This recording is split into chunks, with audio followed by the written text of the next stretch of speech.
Good morning, everybody. Happy Monday or Tuesday if you're doing this on Tuesday. It is the week of November 16th, and I've got the exercises for workout 1. As I have been the last few weeks, I'm going to go through every exercise, spend more time on the ones that are new, and spend less time, but just give you at least a quick example of the ones that we've been doing for a while. So we are going to start with dumbbells. Got my 15ers. Now, as we go through the remainder of the season, unless I say otherwise, try to remember that we are looking for heavy. So anytime you can use a heavier weight, whether it slows you down or you have to take a break before you finish the repetitions that are listed, that's what you want to be going for. We're trying to work on really building that muscle. We started the season building our muscle memory and making the movements nice and strong. Now we want to add some extra weight to it. So our first one listed is our dumbbell squat to overhead press.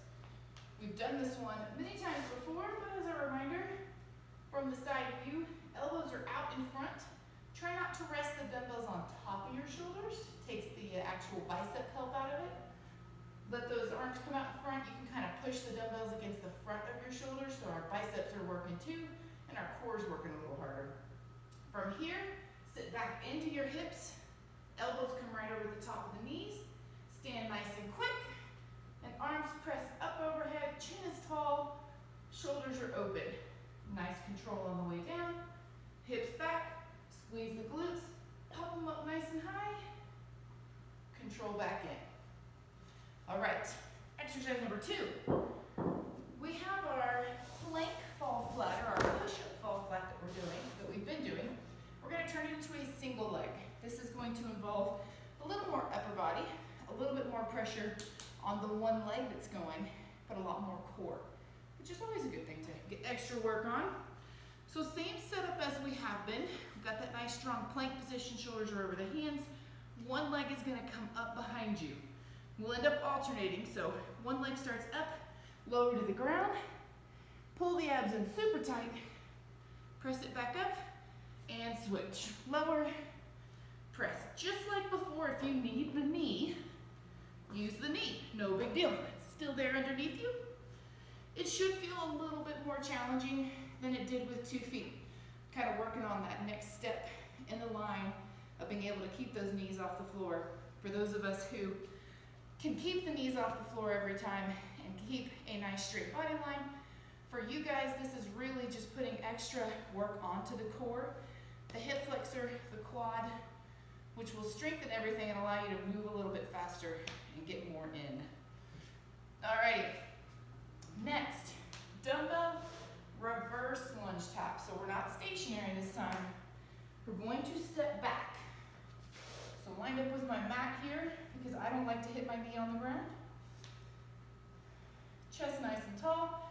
I'm gonna step back over my mat and lower, tapping that knee, and then all the way back up. A couple of things I want you to really pay attention to. Number 1, when you step back, your chest goes back too. More than likely what your body's going to want to do is this. And you can do this all day long. So step 1, chest travels back.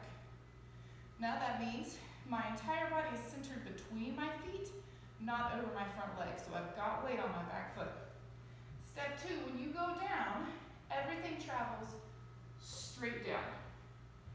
What your body's going to want to do is that chest fall forward thing again. So chest nice and tall, step 2, chest straight down. When you go to stand up, same thing, you got to push straight up and then drive off of that front heel. So all in all, step back, chest goes back, straight down, chest stays tall, push back up, chest is tall and together. Next, we've got dumbbell tuck-ins from flat. So we're gonna add this dumbbell.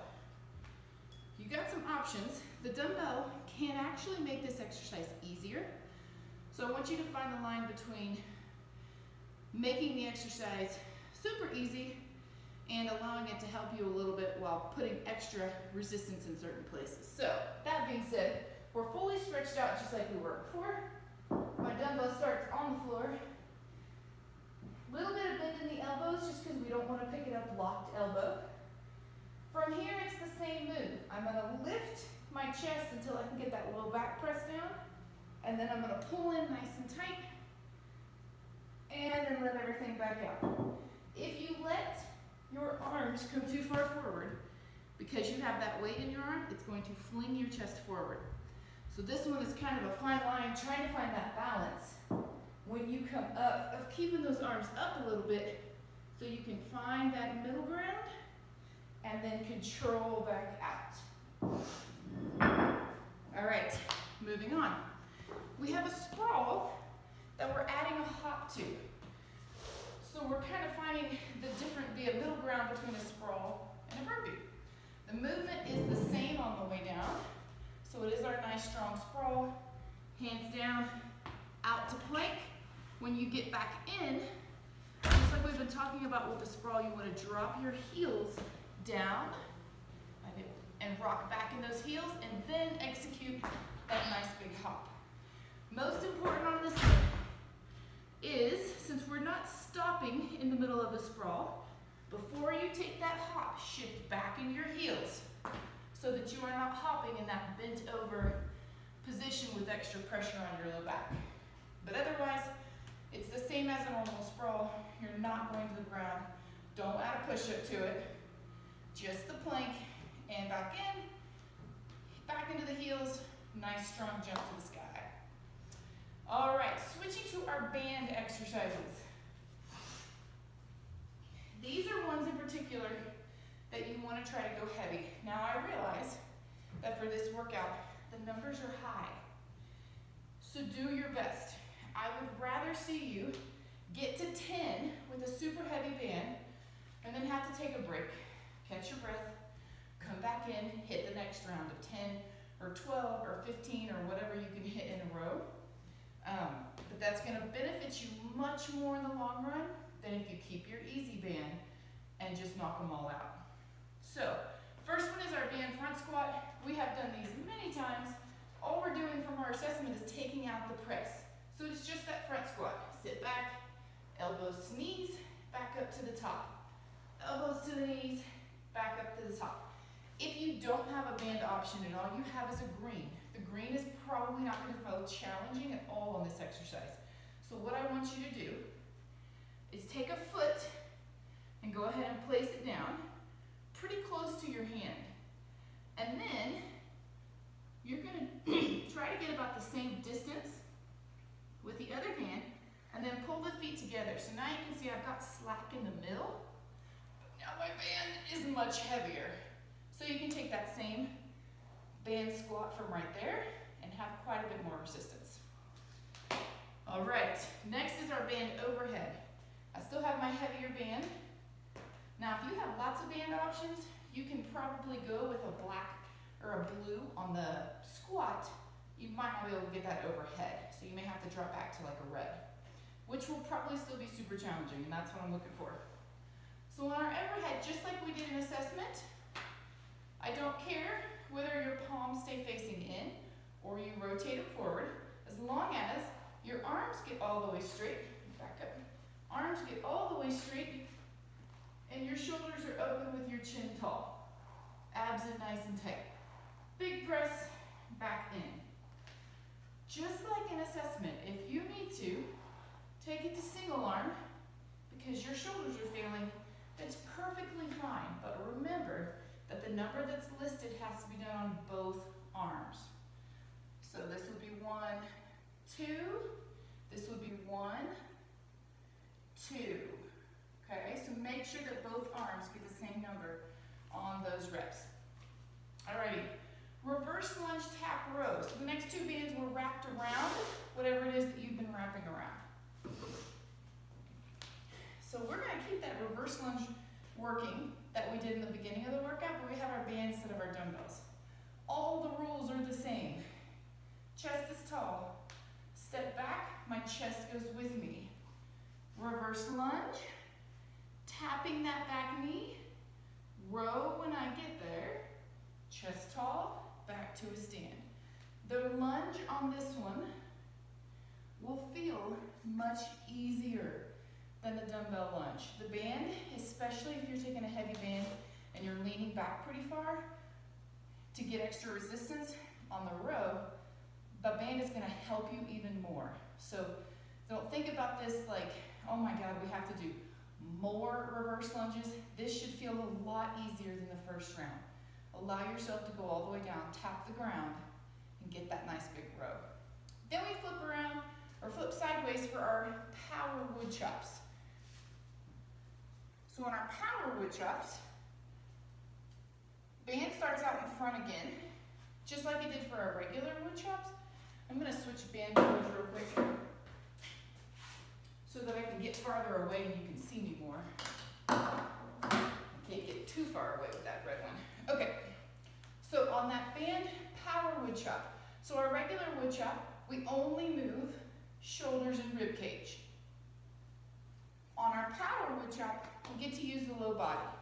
So you get to rotate everything, including pivot that back foot. Rotate and go. So start it with your hips, pop those hips, and back. Hips and back. All right, so all we're doing is adding the help from the low body. So regular wood chop, nothing from the hips down moves. Power wood chop, everything rotates. And you can either lean into that hip, lean into it, turn it, bring those arms nice and strong. All right, use that power. The way out should feel strong, aggressive. The way in, find that control. Alrighty, the last 4 exercises are that Tabata style where we're just moving fast. You've done all of these before, so I'm just gonna go a quick example of each one. First one is our sprawl, squat, feet out, feet in, and stand. Second, our lateral shift. Remember on the shift, feet stay wide, and we are keeping the hips low. So you are shifting. Remember, it should not feel like an up-down bounce. It should feel like you are stuck under like a tightrope, and you gotta stay under there the whole time. Next, our push-up. Have to start from your knees, but other than that, I don't care if you use your knees. So either push up and back, or knees, push up and back, or push up, knees and back up. But you only have 20 seconds. Get as many as you can. And our alternating V-up. Last one in line. It's just that nice big reach and back. Remember to lift high enough out of the low body to get that low back. High enough of the upper body to get that low back pressed down before you lift that leg. All right, guys, there's your workout in whole. I hope you have a great start to your week, and I'll talk to you soon.